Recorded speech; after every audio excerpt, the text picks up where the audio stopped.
calendar that depicts the fruit and veggie of the month.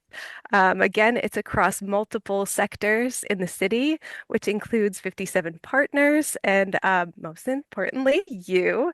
We intentionally designed this campaign so it's kind of customizable to like based on the organization or schools or businesses' interests.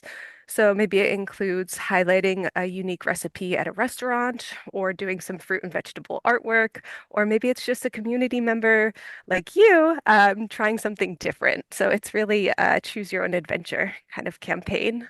Yeah. Can I add something too? I'm just Absolutely. as I'm looking at our list of fruits and veggies, one thing that was really important, we received some feedback that we did some specific fruits and vegetables, but then for 2024, we also did groups. So we did things like July is corn and stone fruits because that was something, once again, this idea of inclusivity of really having the most people participate as possible was really important. And I thought that was some really good feedback that community members gave us to say, like, it's easier to do stone fruits rather than to do peaches or, Mhm. apricots or something like that. So that was kind of fun. Absolutely. Our overall goals of this campaign are really to make healthy food fun, foster a sense of community and belonging, and ultimately increase fruit and vegetable consumption. So we're really trying to make this very joyful and just like slowly changing the fabric of society so that it's just exciting to talk about fruits and vegetables, and we're all kind of focused on the same thing. And this photo is depicting our New York State Big Apple Crunch Day that happened on October 10th, which essentially was students and people across all of New York bit into an apple at the same time. That was the premise of this like New York State campaign. And so apples were our fruit of the month, and this was at one of the elementary schools. And the students were so excited. And again, this just, I think, really nicely depicts that sense of community and belonging that we're trying to foster. There's also a video online of the mayor biting into an Mhm. apple for Big Apple Crunch Day. So if anyone wants to check that out, that's on our social media pages. Super fun. And again, this is citywide. We have 57 participating locations. So that's schools, daycares, food pantries, farm stands and farmers markets, restaurants, some donors, and in different community spaces. Um, and we're constantly recruiting partners in participating locations, so anybody is welcome to join. Yeah, food pantries, I'll just say was important to me. Ninette does like such Yes. incredible work in the schools, but I work in the community, and we really wanted to make sure that cost wasn't a barrier to participating in this. So it was important for both of us that we have locations that are where food is free, or at the farmers market, Mhm. they were able to give out some food last year as a part of it. And I realized we didn't add a photo, so check out our Instagram, the Rewind Kingston. They That's actually, right. one of the daughters who's a part of that, that's a clothing resale shop, was really interested, like loved the idea of this. And even though they weren't a food location, she drew a design for our September fruits and veggies of the month, which was very cool to have like Mhm. just like what Nina was saying, just the small thing of changing the fabric of society. But to make it integrated into other conversations besides food. Yeah. And also, so some of the feedback I got in the schools was, okay, so the vegetable of the month is on the school lunch menu, but like, what if the child doesn't like steamed broccoli? Like, we should serve it in so many different forms. I was like, yes, I love that. Food service doesn't really have the capacity. So then it just kind of started getting my mind thinking like, oh, but wouldn't it be cool if they went out to a restaurant or they went to a food pantry and they saw it in a different form? So Yeah. in schools, one of the things there's 11 schools within Kingston City School District, and they're all participating in some capacity. Some schools are doing taste tests, like pictured here on the bottom. There is a child who ate like 4 servings of kale salad, and we eventually had to cut him off because we're like, we don't want you to get a bellyache. Um, but they get really excited about these taste tests, especially when they can vote on whether they liked it or they're still learning it or they loved it. So there's also gardening activities, classroom activities. It's also, like I said, on the school lunch menu. And it has really inspired them to do a lot more local procurement from Hudson Valley farmers, which is really exciting. And this is a picture of one of the bulletin boards in the schools. They change it out every month based on whatever the vegetable is. This again was inspired by Land to Learn, but we have collaborated to make it an even bigger thing. And it's really exciting because we print pictures of the students like taste testing, and they get really excited to see themselves pictured on the bulletin board. So. Cool, thanks. I will take us through a couple of the other different types of locations that we work with. So we mentioned this is also in daycare. So, one of the benefits of this Creating Healthy Schools and Communities grant is that we have these different coordinators really who are in different parts of our community and in different types of centers. So we have Tracy Snyder, who is from the family of Woodstock, working in daycares, and she has the cutest photos. I think as a toddler mom, I'm a little biased towards the littles right now, but she was in 7 participating locations. So she works with more daycares. The 7 of them were really interested in it. They put it on their menus for the kids, whether they serve them snacks or meals. And then they just did all these types of fun activities. So, one of them, she would go in and help teach them recipes that highlighted the fruit or vegetable of the month.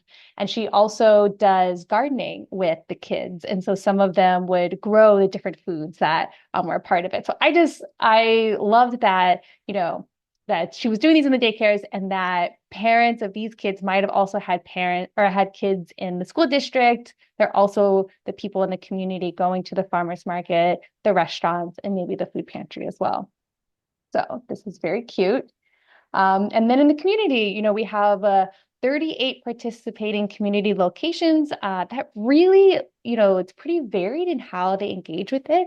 I think one of the, maybe like sometimes can be a little bit challenging, but also one of the beautiful parts of Kingston Eats is that everyone gets to choose how they participate, which makes it feel much more like authentic and genuine, I think, in many ways.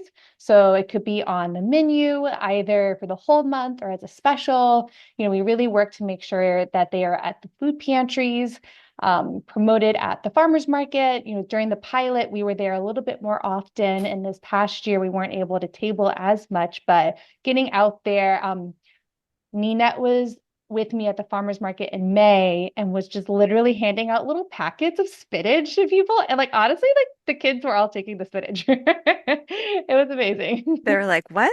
Okay. It was great. Yeah, so it feels like such a fun way, really, by going into the community in these spaces that we actually maybe don't work with as much between, we're in schools, daycares, and like food pantries and organizations, having the restaurants and having the market.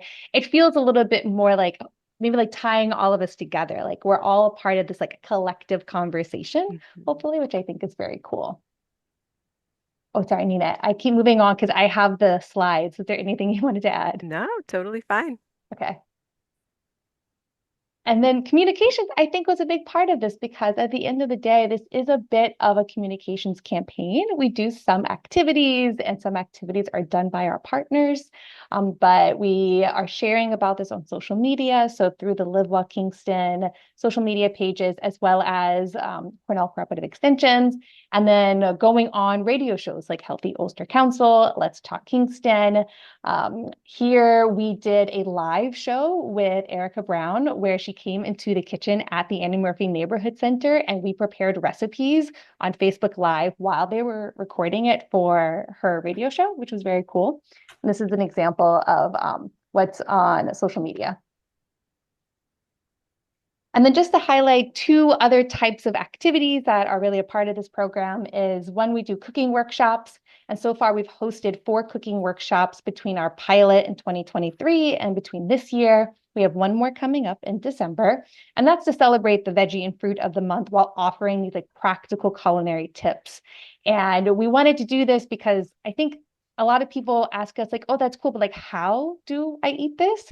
I think Nina and I also like eating a lot. And so that was fun. And you'll see this photo on the left. It was just as important to us to have a meal together as it was to cook together. So we really we found, I think, a cool way to structure these cooking workshops in the kitchen at the Annie Murphy Neighborhood Center to highlight the cooking, the food, but also the important part of breaking bread together.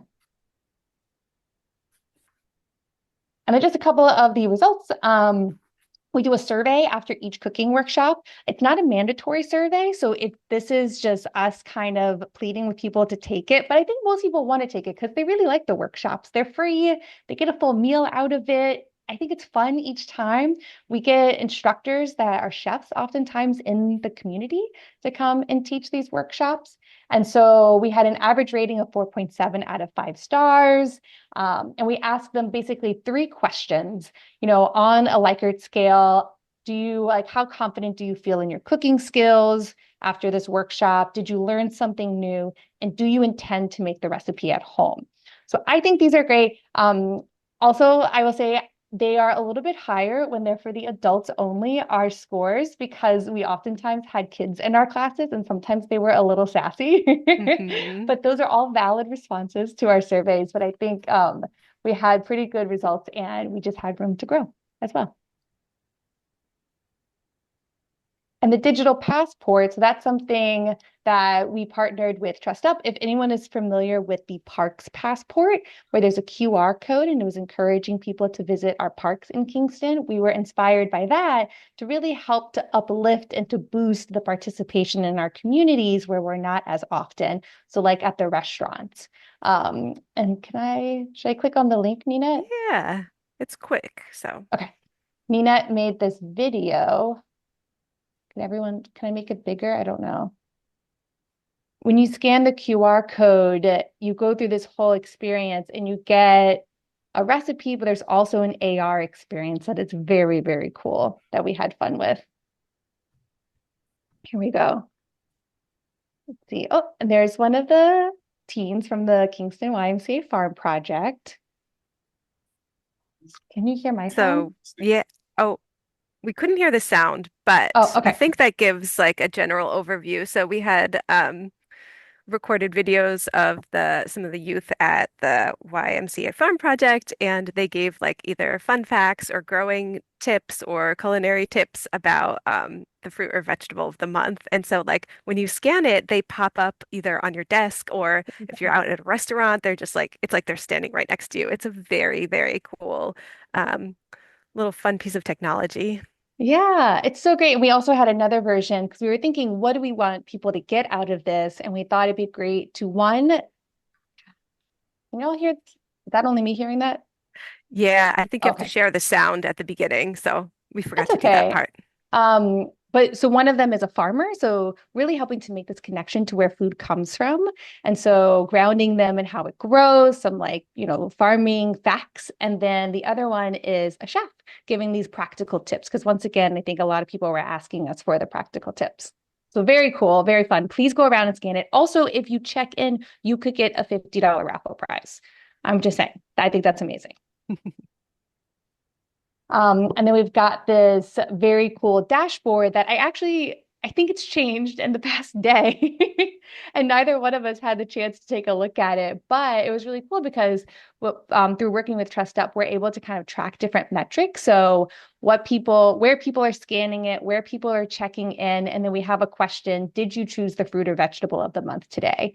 And so that will tell us. So you see this little pie graph right here. Did you try the fruit or vegetable of the month? And will help us to kind of keep maybe, it's not quite a behavior change metric, but maybe they chose the fruit or vegetable of the month, something to track. Mhm. And then I'll wrap up with talking a little bit about our successes. So Ninette already referenced some of these, particularly from the 2023 pilot, because we haven't done really any measurements for 2024 yet, which we plan on doing at the end of the year / in January. For the pilot, there were 2,500 pounds of veggies eaten directly through this program, which was really cool. And we had a couple of systems changes. So one, we were able to make a connection between a local food pantry with a food donor. The Hudson Valley Farm Hub supplies a lot of similar fruits and veggies. a local produce distributor connection, able to connect with a regional distributor so we can really help to facilitate those getting local produce into more of our community organizations. And as I mentioned, we did our community cooking workshop pilot in the fall, which we then leveraged into quarterly cooking workshops this year. And then we're going to be expanding upon it in a program called Kingston Cooks in 2025. Just keep kind of building on that. And then we have this last one, which I'll let Ninette take it over from here. Yeah, so like I kind of mentioned before, um, Kingston City School District is doing more local food purchasing, and they are focused on not only New York State grown foods or produced foods, but really looking at produce that's grown in the Hudson Valley, which is really, really cool. And they try to really highlight the farms that they get it from by posting like information about it for the students to read. So again, trying to grow that connection between where our food comes from.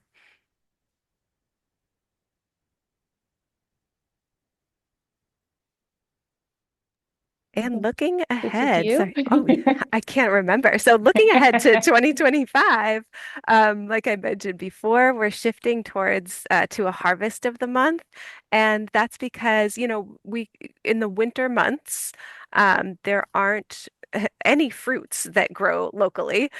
So we had, highlighted things like mango and kiwi, and now in 2025, we're shifting towards really like what can be grown locally and highlighted that's in season here. So we're adding in things like dried beans, which doesn't really fit into a fruit or vegetable, and that's why we're calling it a harvest of the month. We also formed a new steering committee, like a little subcommittee that kind of helps. So included in that are some local growers too that helped us choose the fruits and veg or the harvest of the month. So it's not just Kristen and I thinking like, what sounds good or what do we think is in season? We're really focused on like these local farms. We also are looking to get more partner support.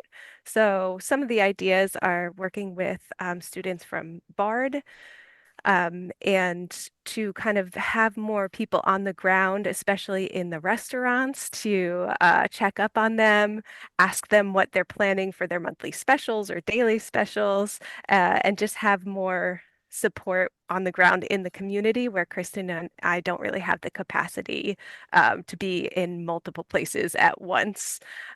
We're also looking to bring back those cooking workshops. So I think we're going to do at least four that are focused on the harvest of the month, as well as others that have like a different theme to them. But at least four will be have that theme of our harvest of the month. And we will be relaunching our digital passport once we take a look at our metrics and see how we can give participating locations a little bit more support with that. And then pictured here is a small child trying to eat a large bunch of collard greens at the The farmer's market last year. best. I love this so much. Mhm. And I'll say the steering committee, it's nice because someone on there is from the Farm Hub, and we kind of tried to align it with their growing season because they're also such a big partner of our food pantry programs. So that once again, going back to this idea of access, that the food pantries will be able to have the same foods on their shelves that folks are getting at the restaurants, at schools, at the grocery store. That's it. Here's our contact information. And this is the project page for Kingston. Thank We you. will That was open really it up to tremendous. any questions. Yeah, of Yeah. course. Yeah. Questions from anyone? I think we're a small enough group. If you have a question, you can raise your hand. If you raise your digital hand. Yes, Joan. Oh, I okay. was clapping. I was Clapping. clapping. No, We love that too. Thank you. yeah. Clapping's allowed. Yeah, we like clapping. Any other questions or any questions, I should say? I'm always curious how you reach out to the restaurants. Is that a door-to-door thing or do you send stuff? How do you? Over the summer, we had Veronica as an intern. So she and I, yeah, it was like going door to door, seeing if they were interested. And then we follow up with emails monthly to kind of remind them like, hey, th this month's fruit and vegetable are like start planning your menus. So do check-ins. But um, yeah, it's tricky because, restaurants are really busy. They might not be checking their email mo as often. So we are hoping to get a little bit more on the ground support around that. Yeah, Yeah, well, go I'll ahead. say I'll have another intern from the Culinary Institute of America starting. And so, I've already told him one of his projects is going to be providing this like on the ground support. Like he worked at restaurants, so he's, I think, very comfortable going in and just checking in just to see what they need. And then Nina kind of referenced this. I forgot to mention for the passport, we're trying to do, I call it like the like lottery style where they announce and there's like an incentive for the location that sells the winning ticket. So we want the restaurants to also feel encouraged and supported and perhaps incentivized to like really highlight Kingston Eats and do their own promotions about it. So that goes to this idea of like transitioning like ownership to each of the partners rather than like centralizing it like just with the two of us. Mhm. Uh, Yeah, that sounds great. I think that's a very sustainable model. That sounds great. Any questions from the group? I had a question. I got thinking about how sometimes kids do this kind of out loud expression of emotions, and sometimes some of these vegetables might be considered yucky to them. And how do you handle that in a group? Like, have you had like any big, you know, oohs, or and how do you turn around and get them on the positive side of being open-minded to trying them? That's such a great question. So I help provide training and technical assistance in the school district at least. And one program that they have is the Fresh Fruit and Vegetable Program, which is like parallel to this program we're talking about, but that's funded by the USDA. And oftentimes they have that exact question or concern, like, you're giving them raw broccoli. They don't like raw broccoli. So what I do is I always teach the phrase, don't yuck my yum. So I teach this to te teachers who then teach it to the students, like, it's okay if you don't like something yet, but what we can't do is say negative words about the food. Instead, what they can do is teach them objective language about how to describe the food. So maybe it's like they don't like bitter flavors yet, or really trying to identify what it is that they don't like. And I always add in yet to give that room for growth, so that they can start to think like, okay, maybe I don't um, like mushy textures. Like that's not something I like yet, but I maybe would like this if it was raw and crunchy. So really giving them the kind of language to describe the food, I think is really helpful. And setting the ground rules of like, don't yuck my yum is also really helpful. I also say don't yuck my yum to adults because Yes. adults also need that reminder many times. That's like the training that I provide for teachers is, yeah, that's like a reminder for them too. Okay, and we have time for one more question. Any more questions for Nina and Kristen? Well, thank you very much. That was really comprehensive and informative about the program. And I think it's going to just really take root. Oh gosh, that's a terrible pun. I couldn't help myself. I love it. Um, and yeah, I will be thinking about ways to really expand it around the county. I think it's exemplary. Thank Thank you. you. Yeah, so thank you very much. We're going to move on into our second presentation. So let me just share my screen really briefly so I can introduce properly. Um, Hopefully I've got the right one. There it is. I don't know why, but I keep going to the end. So we'll just have to give me a second here. So I can get us back from the current slide beginning, and here we go. So our next presenter is Joan Carl, and she'll be talking on the introduction to Alzheimer's disease.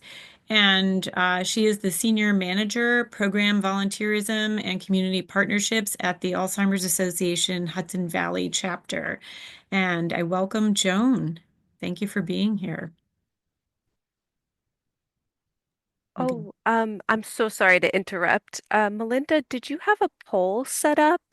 Thank you for asking. There's actually going to be, instead of a poll this time, we'll be doing a survey at the end. Gotcha. Okay, great. Thank you. Awesome.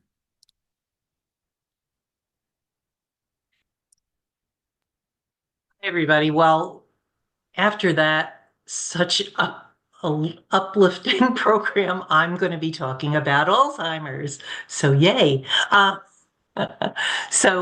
Just to begin, this is not an in-depth program, and you guys can all see my screen, right? Okay. Yes. You're going to hear videos from experts to give you more information regarding the risks and what is normal aging and, about the 10 signs. And here in the Hudson Valley, we have over 40,000 people living with Alzheimer's. And in the United States, it's almost 7 million. So that's a hit in your face statistic. So it's, you hear often, well, somebody doesn't have Alzheimer's, they have dementia. And this program is going to talk to you about the difference or the relationship between Alzheimer's and dementia. And these are what we're going to hit. As we get older, cognitive problems become more noticeable for almost everybody, and it can vary from person to person. Typically with age, people have trouble coming up with the word they want right when they want it. They have trouble remembering names, and they don't think quite as quickly. What's more concerning, or what might be the beginning of a memory problem, is people have a lot of trouble coming up with words or names, and it's happening more frequently, and the words or names don't necessarily come to them later. And then they start misplacing things, but not just once in a while, because we all misplace things, but more often. And it begins to interfere day to day. That should be a warning sign for people that this might be the beginning of a memory problem.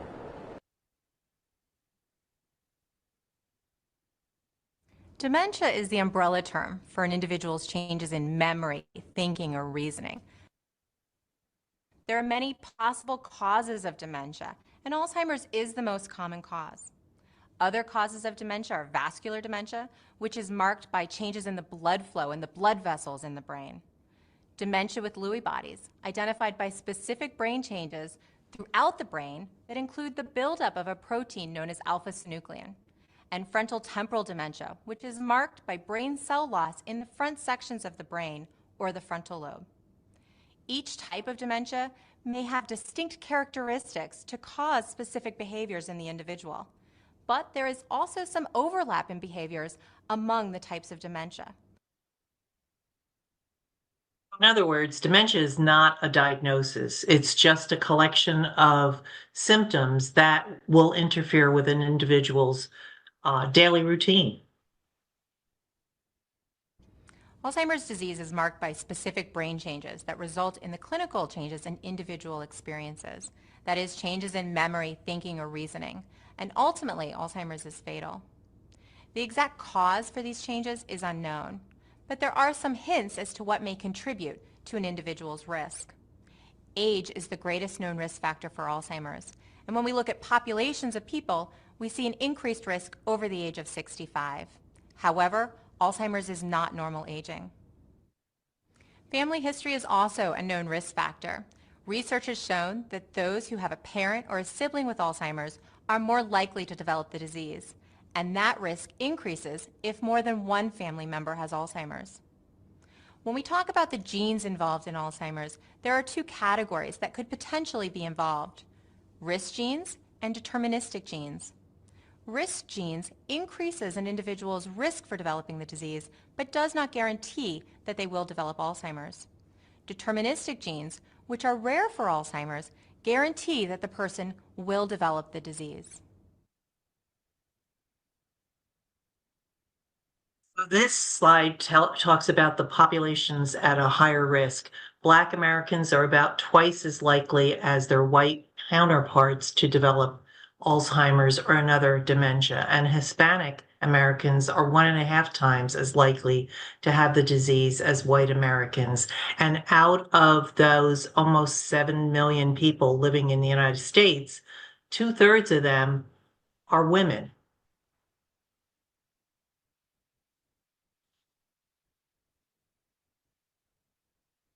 So they have these cute little test your knowledge things.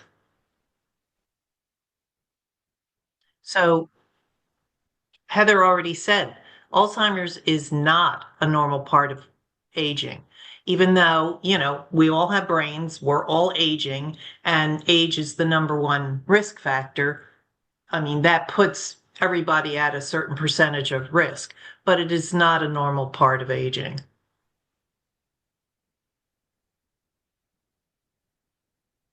And she also talked about the other risk factors, age being the number one. But all those others are risk factors. It's not a normal part of aging, but after 65, the risk of Alzheimer's doubles every 5 years, and 34% of people age 85 and over have Alzheimer's. Isn't this a feel-good kind of thing after the kids?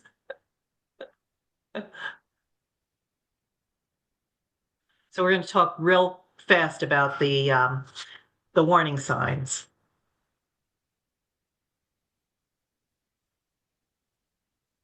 So the first one is memory loss that disrupts daily life. If you've just learned something and then you can't remember it, and it's not like it's a one-off, you continually drop that information, that may be a sign. Challenges in planning or solving problems. If you're at work and you're the key person to develop the project for the new fiscal year, and you're sitting there and you can't come up with anything, and stepping away and coming back doesn't help you, that could also be a sign. Completing familiar tasks and having difficulty trying to do that. Just driving to a familiar place has become an issue, and we see it on the marquees at the on the arterial and stuff, where you have an adult with the license plate of the car that they're driving and they're missing, and that could be an individual with Alzheimer's or another dementia. Confusion with time or place. They get to some place and they don't know how they got there. Understanding visual images and their spatial relationships. That's when they start having those fender benders. They have a car in front of them at a stop sign or a red light, and they pull up behind, and they can't see. I'm Italian. You can see that I'm Italian, that I have to do this.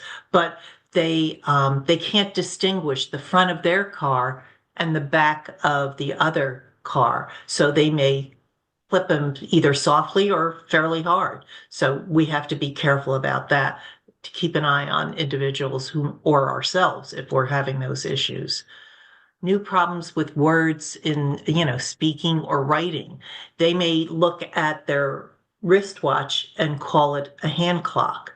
So they're substituting words that make sense to them, but is not the correct word to identify the item. Misplacing things or losing the ability to retrace steps. We've all gone into that room and said, why am I there? And then we back out and we return and we realize, I had to pick up my keys that I left here because the telephone rang and I, had to go for that. Person who has Alzheimer's or another dementia cannot recall that. Decreased or poor judgment, especially with money. They may start racking up bills and then they don't pay those bills, especially if it's on TV and they have one of those shopping networks that, lures them in. They may start to withdraw from work or social events because they're starting to feel that they can't keep up with conversations. They feel embarrassed. They're scared. They're even angry, to a certain point.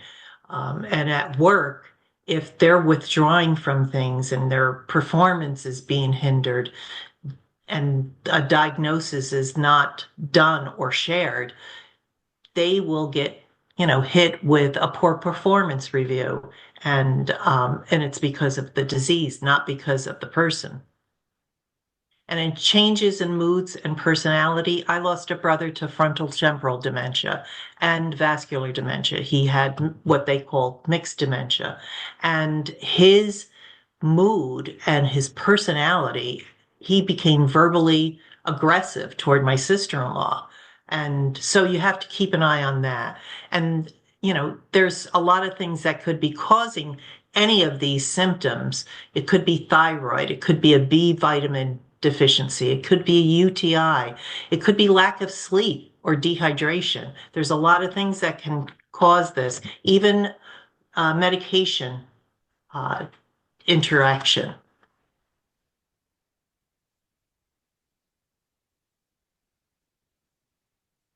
So, it's possible for individuals to experience one or more of these signs in varying degrees, and each person's journey with Alzheimer's and other dementia is different. We always say you see one case, you've only seen one case. And you don't necessarily have to experience every sign to put up a warning flag. And if you ever notice that within yourself or someone who's close to you, it's important to see that primary doctor because he or she can do blood work. They can do blood pressure. They can look at what's going on in the person's life.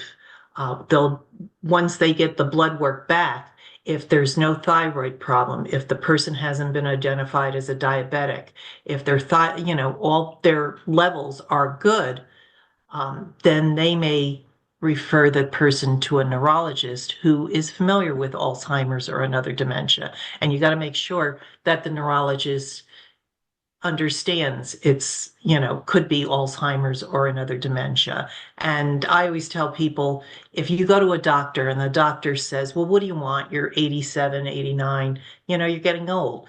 I would drop that doctor like a bad habit and move on. You can always go online, visit our alz.org/10 signs and, review more about these 10 signs.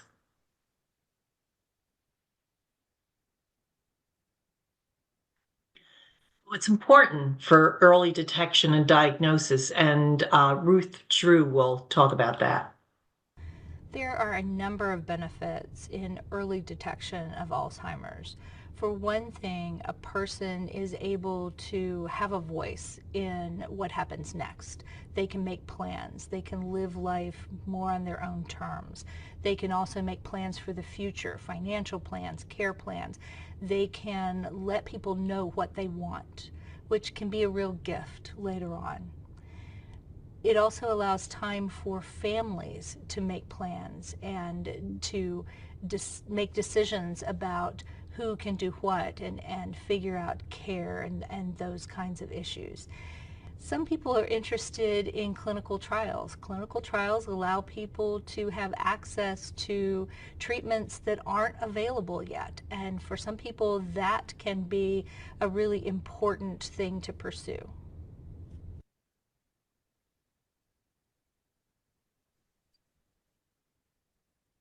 We're going to talk about the resources. We have a 24/7 helpline. If it's 2 o'clock in the morning and a caregiver has an individual they're taking care of who's, bounced out of bed and said, I got to get ready to go to work, and the person's in their 80s and had been retired for a long time, they need to know how to redirect that person without causing any issues for any of them. I've had a couple of phone calls that I've been able to make in to the call center when I've had a couple of quick questions that I wanted to ask. There's been a couple of nights, 2 o'clock in the morning, you have questions, you have anxieties, and I was struggling dealing with them, and it's amazing. It was one of the best things I ever did was keeping the call center on my favorites now. Just to know that there's somebody you can call who is aware of what you're going through. All our folks on the helpline, they're master level social workers or the equivalent. And that's what our care consultants at our chapter, and we cover the 7 counties of the Hudson Valley. They're all master level social workers. You can go online. When I went to the Alzheimer's Association website, which is alz.org, there I was trying to find out more about what was Alzheimer's, what really is this disease, what is younger onset Alzheimer's, what is dementia, is there a cure, how long has this been around, how many people are affected by this, where can I go for resources, where can I go for help, what do I do with this? How can I handle this? Is there more people like me out there? Is there someone that I can talk to if I need to? And there I found the support line that's 24 hours a day. And there I found where I can go for workshops, where I can go and read things and postings that people have done, where I can find out what events is happening in the Alzheimer's Association, where I can see how it's affecting people around the globe. Since I've been diagnosed with dementia, the one place that I know I can go to for assistance and help and support is to the Alzheimer's Association. There are people there that I know by name that I can contact if I'm having a difficult time or if I'm struggling to find some resource, that they will provide that to me. CRF, that stands for Community Resource Finder, and it's a repository of agencies around the Hudson Valley, elder law attorneys, adult day programs, where they've registered with us, and this gives an individual and their families an opportunity to go in there and search, depending on where their zip code is and how far they want to drive. We can't say, go to this doctor, go to this agency or lawyer, and they can make the decision, do I want to go to this neurologist or that neurologist? So if you're an agency that deals with senior population, go onto our website and register so that our constituents can reach out to you via the Community Resource Finder. So you can join us. We just finished our 5 walks in the Hudson Valley, and you can volunteer. That's why my name has volunteerism, huh? See that connection? You can do educational programs. You can represent the association and the chapter at tabling events. You could become part of a walk committee or the Longest Day. The Walk to End Alzheimer's and the Longest Day are our fundraising events. You could become an advocate. We have trips going up to Albany and down to Washington to speak on behalf of the association and the needs and rights of those facing Alzheimer's, and asking for additional funding toward research, because we've come a long way. I've been with the association 13 years. And now we have medications that are actually out there targeting the amyloid plaque that builds up in a person's brain. And it buys them some time, quality time. Trial Match is what Ruth had talked about. These are the clinical trials that are available. You just answer some short questions, and then they will email you with a list of area clinical trials that are going on. Nathan Klein Institute down in Rockland has clinical trials going on, and there's one in New Windsor, and I'm not sure of the name. It's a very soft touch. It's not like somebody's going to ring your bell and be out there with a gurney and an IV saying, come on, we're ready for you. It's very soft touch. You can say, no, thank you. And as I said, we have the Walk to End Alzheimer's, and we have the Longest Day. The Longest Day is talking about the first day of summer. And it used to be just the one day because that's the longest day for a caregiver. But now it's an event that you can monetize what you like to do. So if you have family members or neighbors and you like to cook, you can turn that into a fundraiser and then possibly donate that food to a soup kitchen or a community center. The walk, you can become part of a committee, planning committee, or you can be a team or individual walking.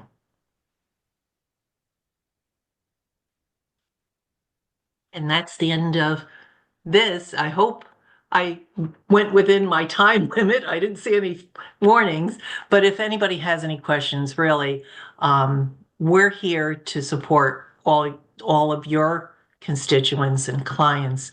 And I am happy to do educational programs that go more in depth. We have Healthy Living for Your Brain and Body that Kristen and I did together.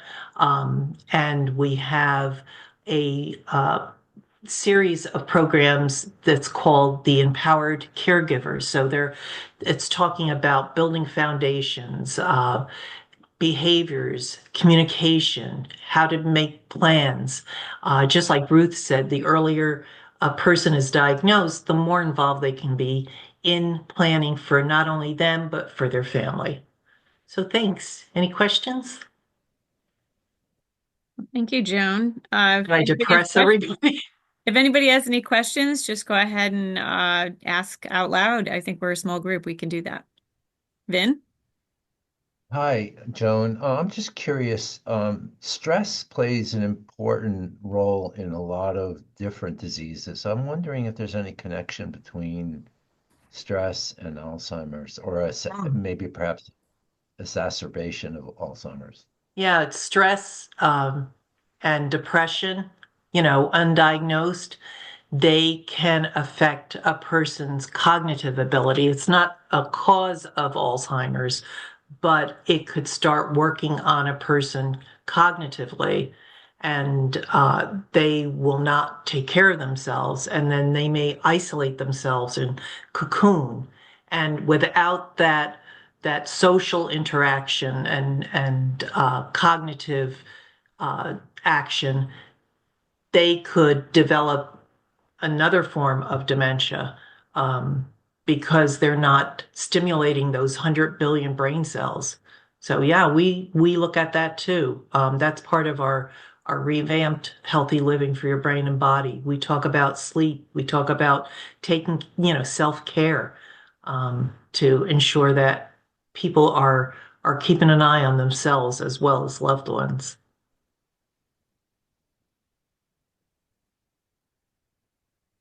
Joan, I was just curious, you serve the Hudson Valley. How many offices are there?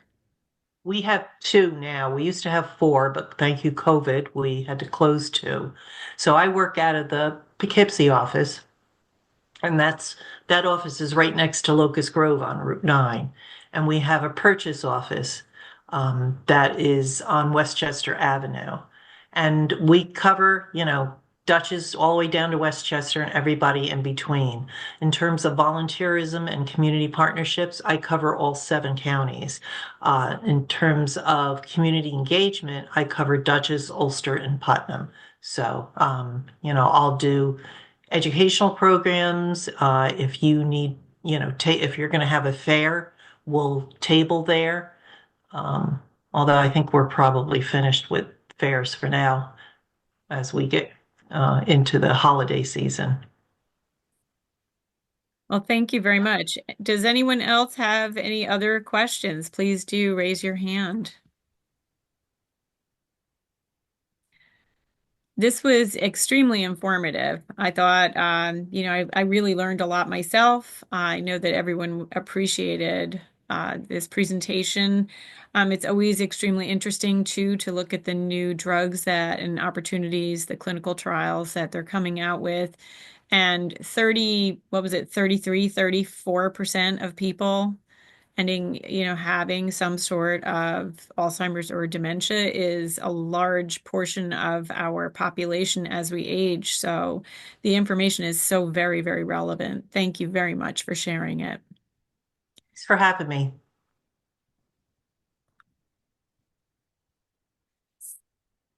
So I want to move us along a little bit in our meeting. So we're just going to take a very quick stretch, just seated. You don't need to get up. We're just going to sit in your chair, take a deep breath, and we're going to lift our arms up, not too high. Don't do anything that hurts. Just take a deep breath and bring them up over your head. Maybe clasp your hands and raise them towards the ceiling, wherever it is that you're sitting. Take a breath, lower your arms, and we'll just gently lean our head to our shoulder, starting with the right side. Don't do anything that hurts. Drop it so your ear is leaning towards your shoulder, but only go as far as it's comfortable. Take a breath. Come up straight. We're going to do the same on the other side. Lean your head towards the left. Just give that neck a chance to move a little bit. Take a breath. Come up straight. And we'll do a few shoulder rolls. So first we're going to go back. We'll do 10 rolls nicely and gently. 6, 7, 8, 9, 10, and then we're going to reverse. Go the other direction. Make sure that it's comfortable for you. If anything hurts, please don't keep doing it. Always stay within the boundaries of what your body lets you do. 7, 8, 9, 10. And that's good. Take a deep breath. We're going to move on with our meeting. So we have some announcements, and before we get started with those, I just wanted to remind everyone that we do communicate two ways for Healthy Ulster Council. We communicate through the Google Groups, which almost everybody has success with, but occasionally I'll invite someone and they have difficulty getting on board because of some restrictions with their work email or something like that. But basically, if you've been to a meeting afterwards, I will invite you to the Google group. We use it to share information from your organization with each other. You do that by just sending your email to healthyulstercouncilgooglegroups.com. And you don't have to contact me, you don't have to contact Stacy. Once you're a member of the group, you can share information on programs and upcoming events directly with the group. So if you haven't been invited and you don't receive an invitation after this meeting, you can always reach out to me or Stacy. And going forward, you'll be reaching out to Ninette Warner. Healthy Ulster Radio is another place for you to present your programs. And the radio program, which happens early in the morning on Saturday and Sunday, thankfully records at a lovely hour of 3:00 p.m. on Wednesday afternoon. And you can record remotely via Zoom, and it's a really friendly environment. Vin, it works with you and helps you to prepare questions, and you come on the show, and it's just a great place to be able to share things that are happening with your program or with your organization. So if you're interested in being on that, please reach out to Stacy. She would be happy to sign you up, or you can reach out to Vin directly. So that information is there. And I have a little bit of news to share myself. This is my last time that I'll be facilitating the Healthy Ulster Council meetings because I'm actually retiring this year, and our next meeting is coming up in January. It has been my privilege and my pleasure to work with Healthy Ulster and work with the health department for so many years, really sharing amazing information on all of the projects and programs that we have to promote health and well-being in our county. And it's just been my privilege to be here as your facilitator. Coming up in January, Ninette Warner, my colleague at Cornell Cooperative Extension will step in as the new coordinator and new facilitator. And you met her earlier in the meeting. She presented for Kingston Eats. So thanking all of you for all of the time that you have been at our meetings, and hoping that you all come and support meetings in 2025 and utilize the opportunity to share your projects and programs as a presenter and continue to network through this meeting. On that note, the meetings will shift from the second Thursday of the month to the third Thursday of the month. So just letting everyone know that, and we'll be sharing the upcoming January meeting date at the end of the meeting. And moving right into networking. But before we do, I know that Vin has an announcement to make about the health department. Vin, could you just share? Sure. Thanks, Melinda. Yes, we do have a new public health director.